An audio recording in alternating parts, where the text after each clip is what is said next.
Yangyang Xuanling is coming soon, but with all of the other Mengzhou characters also looking incredible, you are probably wondering if Xuanling is actually worth getting. That's what I'm going to be talking about in today's video by discussing her biggest pros and cons. The main draw to Xuanling, if you ask me, is that she is going to have a pretty wide variety of teammates. Now, why is this? She is a Havoc Bane character after all, and negative status is known for its inflexibility when it comes to character alternatives. So much so, to a point where the literal previous negative status DPS, being Hiyuki, was praised purely for the ability to have one singular alternative, which is Lene. So why does Xuanling have a lot of alternatives? Simple. Despite being a Havoc Bane character, Xuanling has the kit structure of a regular hyper carry. Havoc Bane does not deal damage, instead it just reduces the defense of the enemy it is inflicted on. So naturally, you cannot build Xuanling's kit around the damage of Havoc Bane. So the way Kuro handled it instead is that for each stack of Havoc Bane, Yangyang Xuanling is going to be getting stats. Which stats in particular, you may ask? Damage amplification and crit damage on her heavy attacks.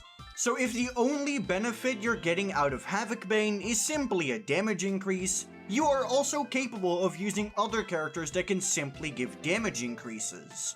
Yangyang Xuanling has one of the best combinations of an attribute and a damage type when it comes to getting a variety of teammates, being Havoc and heavy attacks. Havoc obviously has the usual suspect for a free-to-play support, being Don Jin, but you also have access to Thundah, and Thundah is especially powerful because she also gives heavy attack damage.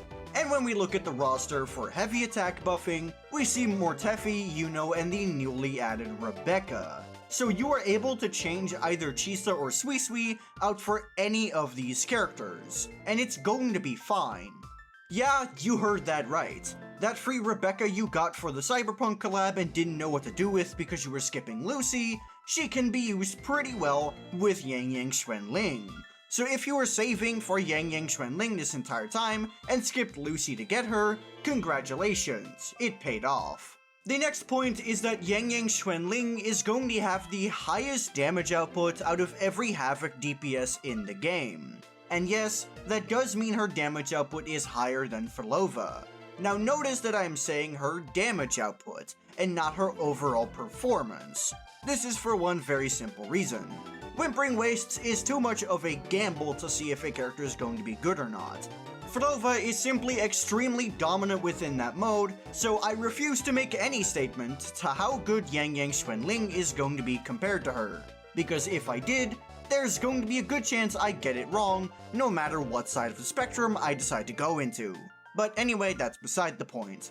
Despite Thundah recently getting a buff through the existence of Lucilla, Yangyang Xuanling is still going to be significantly stronger than Thundah, even when you use a non-Chisa team. For example, even in a team of Mortefi and Suisui, Yangyang Xuanling is still going to have a higher DPS than Thundah. So if you're looking for a Havoc DPS, Yangyang Xuanling is going to be a very good option.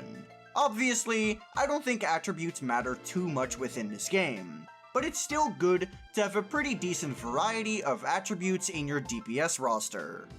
Kuro Games has the ability to completely annihilate up to 4 attributes within the current middle tower, and while you're only gonna have to deal with 2 of those most of the time, it is still an incredibly good idea to have a pretty good variety of attributes in your DPS list. Let's say your current DPS list is Imeth, Hiyuki, and Cardathea. One bad tower, and it suddenly becomes a lot harder to actually use your best teams within the middle tower. So having a good variety of attributes is never a bad idea, and I would recommend erring on the side of caution. The third positive that I have for Yangyang Xuanling is that she has access to grouping and very consistent damage output. Hey, so why is that relevant? Thank you for asking, random disembodied voice from the audience. The reason that consistent damage output and grouping are very good to have on a character is for one very simple reason: Whimpering Wastes. Whimpering Wastes is definitely the more annoying of the two standard game modes, so ultimately having a character that's good within Whimpering Wastes is very nice to have.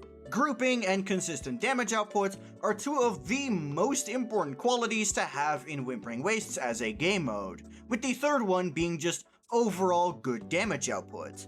Having grouping on a DPS naturally solves any AoE issues that you might have, unless you're facing elites like Chop Chops that just like to completely run away from you.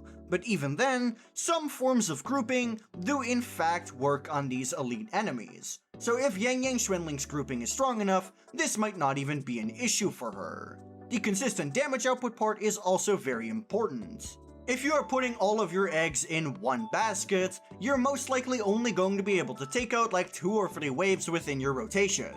This is something that majorly hampers characters like Lucy, and it also affects actually good characters like Imeth. Even in her Fusion Burst mode, she's still putting most of her damage into like 4 or 5 hits, those being her Liberation activation, her 2 Forte skills, her instant response heavy attack, and of course her second Liberation. Meanwhile, contrast this to a character that has obviously lower damage output but ends up having better performance on the whole, being Filova. This is because she's able to deal damage both on and off the field, something no other DPS can realistically do. And it just so happens that she is a complete beast within Whimpering Wastes and has dominated most of the game mode since her release. However, not everything is perfect about Yangyang Xuanling, with the main flaw that I can come up with being the fact that her premium team consists of both of the universal negative status supports.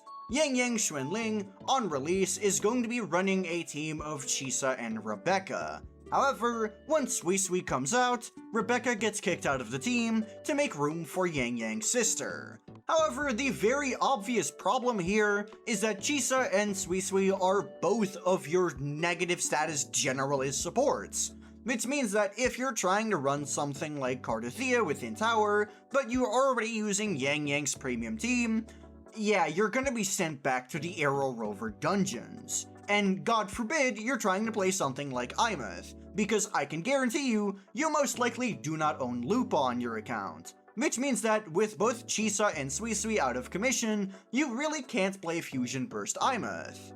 At least in a realistic scenario. I know people can quick swap it with Brant and Changli all they want, but realistically you're gonna want to use Chisa, Suisui, or even Lupa. So if none of those are available, yeah, you're kinda running into a struggle.